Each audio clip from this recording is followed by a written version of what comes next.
right, friends, we've arrived at what is now my favorite part of the day, but also the most challenging part of the day, our cold plunge therapy. So I'm gonna give you guys a little look.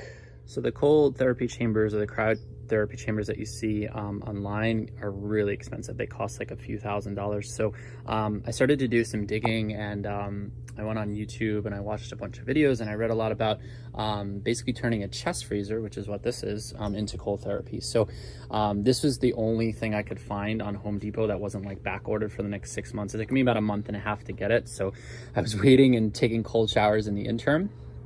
But yeah, basically what this is a chest freezer that I've taken some food grade silicone, if you can sort of see, because they have these little cracks. Like, they're not meant to hold water, right? They're meant to hold stuff that freezes, is a little bit dirty, so I've got to do a little better job cleaning it out. But I have this pump that I just bought that's gonna help do that job. So yeah, so basically once you seal the inside, especially the bottom parts, and there's a little part at the bottom where you can open up for emptying out water. You want to not obviously seal that, because you want to be able to empty the water, especially like me. If you see, I got a little bit of dirt in here, but all these side parts that go around here, and then especially, like I said, your bottom layers, and then this one even has a little like step thing that I saw some creasing in, so I just basically sealed that as well.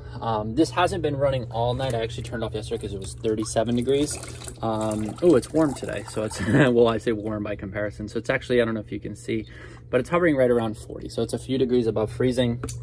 If you leave it on, it will sort of create an ice layer across the top, but you really want to work up to that. And you know, especially if you're watching this video, because I know this is part of a beginner series, you know, we're going to start with a cold shower. That's really where I got started, and that's really where I started to you know, build up my tolerance for this, my little turtle thermometer. But yeah, I'm gonna bring you guys in, and I'm gonna probably not bring you in for the whole thing, just to see the initial part, and some things that really help me, especially if you're doing the cold tub. But yeah, it's something you really have to build up tolerance for, and you really have to be careful too, because you know, this can really mess with your blood pressure. So if you have blood pressure issues, you want to be really slow about how you get into this and how you start this practice. But I will tell you, like, after I get out of this, I feel like a superhero. Like, it's unbelievable. Like, I feel like just so invigorated. You feel the blood coursing through your veins, like you feel your skin feels so good. And then the science behind muscle recovery, this is why athletes take ice baths. It helps to get fresh blood and fresh lymphatic fluid moving through your system. So your recovery process, I've noticed I get way less sore from my workouts now.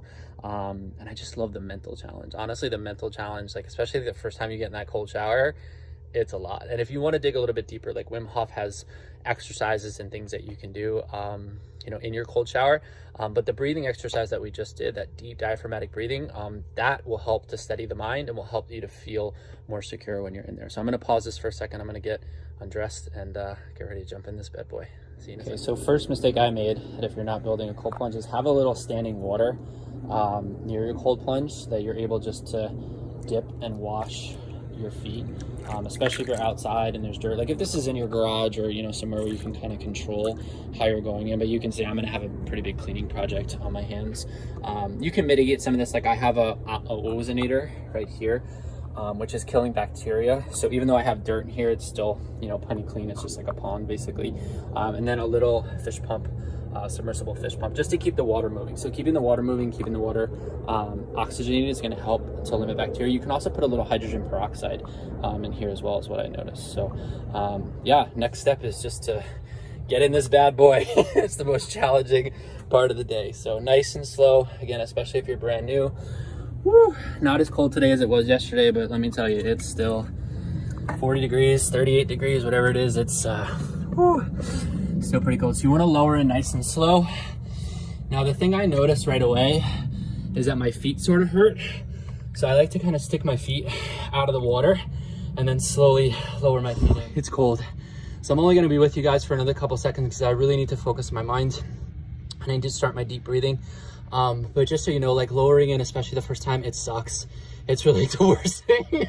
And you might need to get in and out a few times just to build up your tolerance. So like get in for 30 seconds, get out for 30 seconds. I'm gonna let you guys go. I'll check in with you. So welcome back. We're at about the 7.5 minute mark. 9 minutes is usually what I shoot for this each morning. You can see my chest is starting to get red.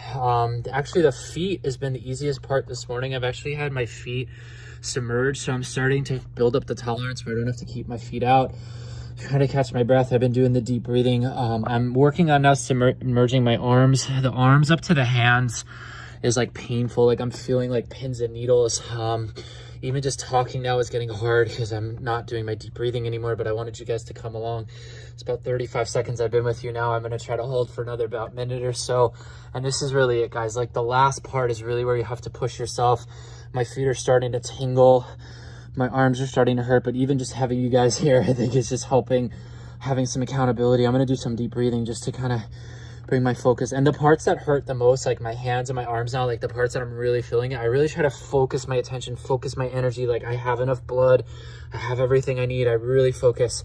So I'm gonna do some deep breathing. We're at a minute. Let's see if we can go for 1 more minute together.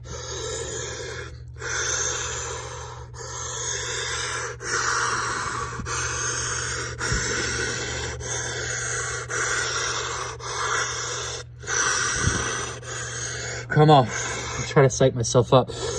Keep going. Come on, quick.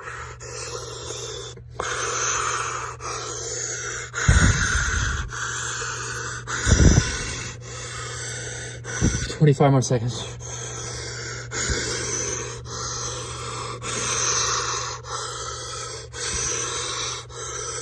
$15, come on.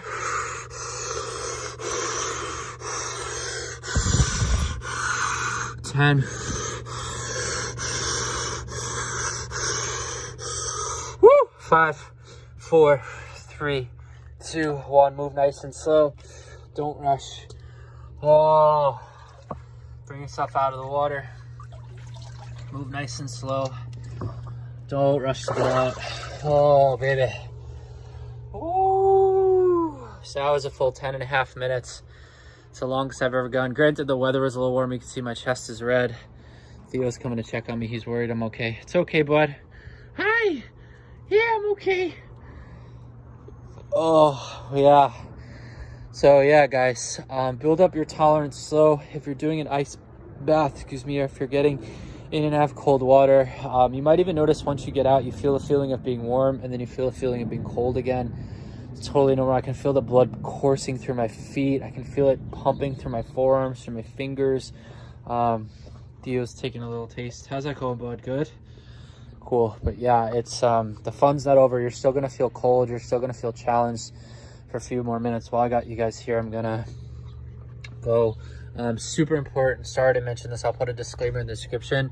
I don't have the actual ice bath or my ice fridge. Sorry, it sounds like I'm a little cold. But I don't have it plugged in, right? So you can see this is the plug. Super important. These are not meant to be ice baths, right? So we want to make sure we unplug before we get in. Electrocuting yourself, bad. Not electrocuting yourself, an ice bath, good. I hope you guys enjoyed that. I love that. Oh my God, I feel so good right now.